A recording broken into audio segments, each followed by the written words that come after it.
बिस्मिल्लाहिर्रहमानिर्रहीम। बेटा welcome to Zoom online summary. अच्छा, अब इसमें जो आज की जो क्लास है बेटा, उसमें हम रिपल टैंक ही का जो बाकी एरिया है उसकी समरी मैं आपके सामने रख रहा हूँ। ग्रेड 10 की फिजिक्स बुक है, चैप्टर 10 हम पढ़ रहे हैं बेटा। रिपल टैंक में हमने रिफ्लेक्शन की जो प्रॉपर्टी है वहाँ तक पढ़ी थी। आज का जो होगा उसमें बेटा रिफ्रैक्शन और डायफ्रैक्शन का फिनोमेना आपके सामने होगा बेटा।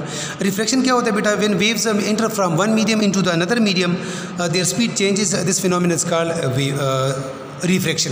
बेटा रिफ्रैक्शन में ये होता है कि लाइट जो रेज है या वेव्स होगा बेटा, उसका जो है ना एक मीडियम से दूसरे मीडियम में जो है ना एंटर होना वो मस्ट है।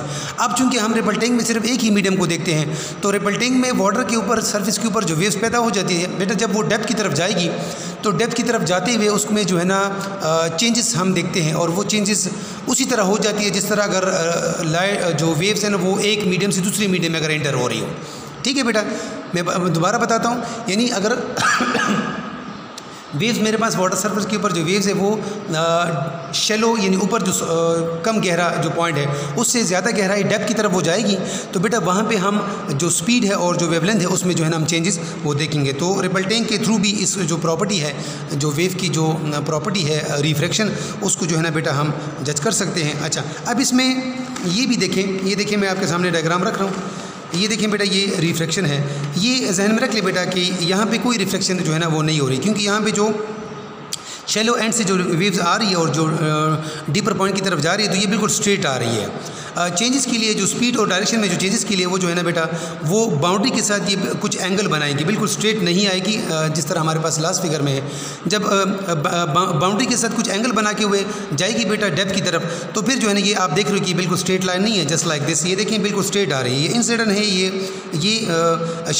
शैलो वाली वेव्स है, शैलो एंड से आ रही है और ये डेप्थ की तरफ जा रही है, तो दोनों की बिल्कुल सेम डायरेक्शन है, यानी मतलब उसकी डायरेक्शन में कोई चेंज नहीं है। लेकिन अगर आप इधर देखें बेटा, तो इधर में जो है ना हमारे पास क्या है बेटा, उसकी डायरेक्शन में जो है ना वो चेंज हमें नज़र आ रही है। ये देखिए ये स्ट्रेट, ये थोड़ा सा बेंड है डाउन की तरफ, क्योंकि यहाँ पर हमारे पास जो बाउंड्री है वो स्ट्रेट नहीं है, यानी इनकमिंग रेज वो स्ट्रेट नहीं पड़ रही, ओब्लिक पड़ रही है। So this is refraction. Diffraction बेटा एक और फिनोमेना है जिसको हम रिपल टैंक के थ्रू डिस्कस करेंगे। इसमें क्या पढ़ेंगे जी, इसमें हमारे पास कोई चेंज नहीं आएगी डायरेक्शन में वगैरह, ठीक है, जिस तरह रिफ्रैक्शन में हो गई। डायफ्रैक्शन क्या होता है बेटा, ये देखिए मैं आपके सामने डायग्राम रख रहा हूँ। ये देखिए ये डायफ्रैक्शन है, ये इनकमिंग वेव्स है, ये ऑब्स्टिकल है, ये मतलब ये रास्ता बंद है, यहाँ पे छोटा सा एक ओपनिंग है, एक होल है, एक अपर्चर है। तो जब वेव बेटा यहाँ से गुजर जाती है, वेव जब यहाँ से गुजर जाती है तो रिजल्ट के तौर पर आपके पास जो फिनोमेना हो जाता है बेटा वो रिफ्लेक्शन का हो जाता है।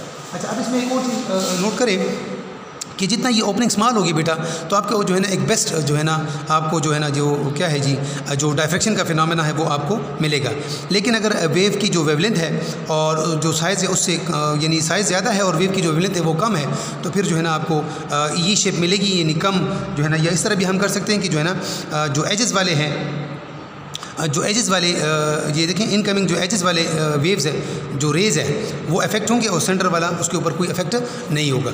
तो बेटा ये आपके सामने जो है ना मैंने डायफ्रैक्शन की नहीं, डायफ्रैक्शन क्या है बेटा, it is the spreading of the light waves, the spreading of the waves around the corner of an obstacle.